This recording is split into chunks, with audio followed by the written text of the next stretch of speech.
What's going on, y'all? I just wanted to chime in here just with a quick video. I'm actually in the process of rebuilding my own heads, 317 heads, and so I just wanted to show you at least how I do it. This is how I did it on my last build, and it was pretty successful, so I wanted to kind of chime in and get a more detailed description, if you were, of how I actually did it.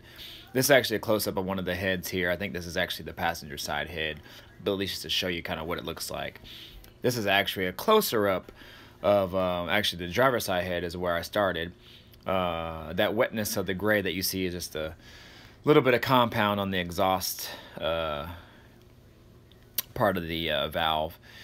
And then another close up here of before I actually started lapping them. So you can see kind of all the carbon buildup on it, especially up high on the actual valve stem part of it.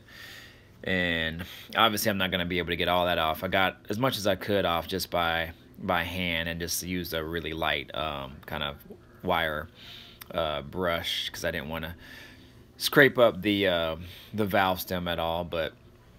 And then there's one of the intake, just kind of show you the before of what they look like.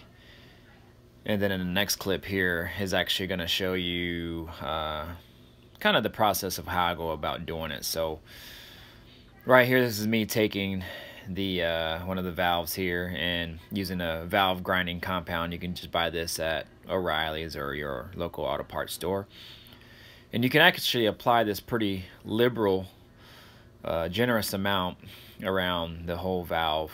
And I just do it right on the edge, right where the valve actually seats to the head, or the actually, yeah, to the head, where it seals, right there on the lip. And so when I insert it inside, I actually use some WD-40, just so it keeps everything lubed up, because you're going to be going in and out a lot with the valve as the valve spins, and I'll show you what I do to make it spin.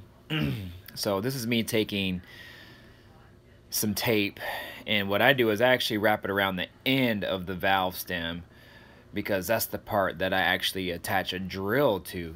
So here's just a kind of a closer up of how I actually do it. So I just wrap a piece of tape around it. That way when I actually attach the drill to it, it doesn't scratch the valve seal at all, stem at all. So, but that's the drill that I use. So I'm gonna go ahead and take this tape off. And then I already have the valve inside its home, so I'm going to wrap the end of it right now and wrap it tight. And then I'm going to go ahead and attach my drill here in a moment. And so what the drill does is it allows me to spin the valve with the grinding compound on, and then I actually have to hold the valve up and steady, so that way all the weight isn't on the stem itself. And what I do is I actually just spin it at a decent rate, not too fast, but just a moderate. And you can kind of see me spinning it here so you can kind of see how fast I spin it, and you can see it kind of going in and out.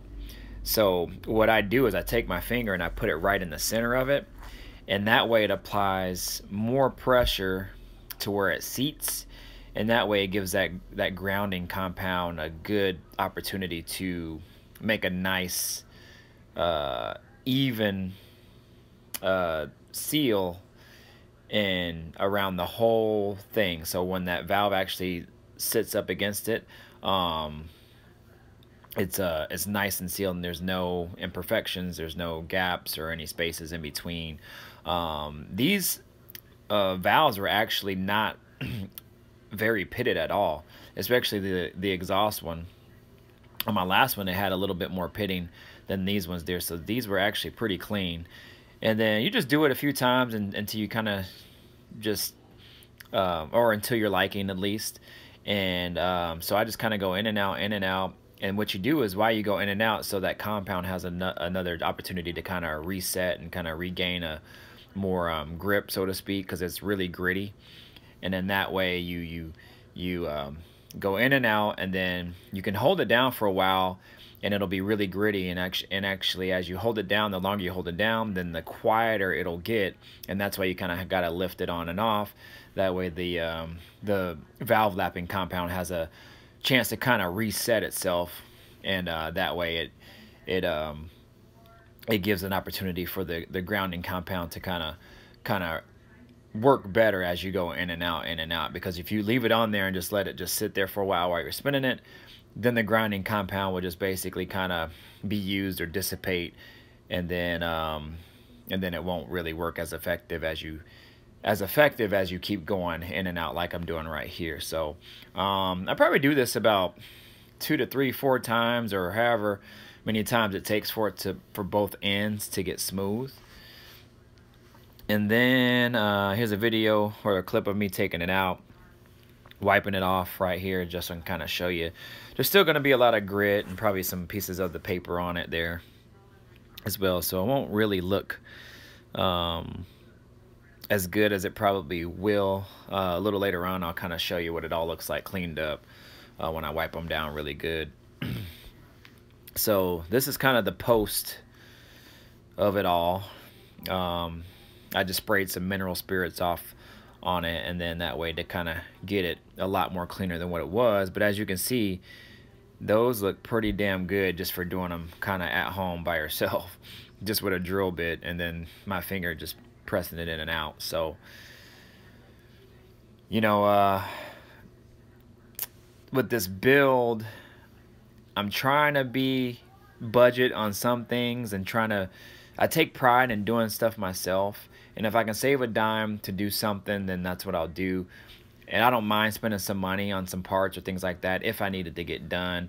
But at the same time, I take pride in doing stuff myself and getting my hands dirty, and that's one of the reasons why I wanted to do this. So this is actually an after of me kind of, again, cleaning them up a little bit better so you guys can kind of see. But as you can see, very, very little pitting, if any at all. Which there is some, but probably on the video you can't really tell. There would be kind of more on these ones here, on the exhaust valves versus the intake valves. Intake valves were really, really, really clean. These valves right here, you can see a little bit of pitting on that one, but not much. And I didn't want to go too ham on it, you know, and take off too much material. But all in all, I think it turned out pretty good, y'all. So again, this is something you can just do at home on yourself and by yourself. So now I gotta finish one more, and I'm gonna clean them real good, and then I'm gonna start assembling the heads back together with my new valve spring kit. So yep, that's it.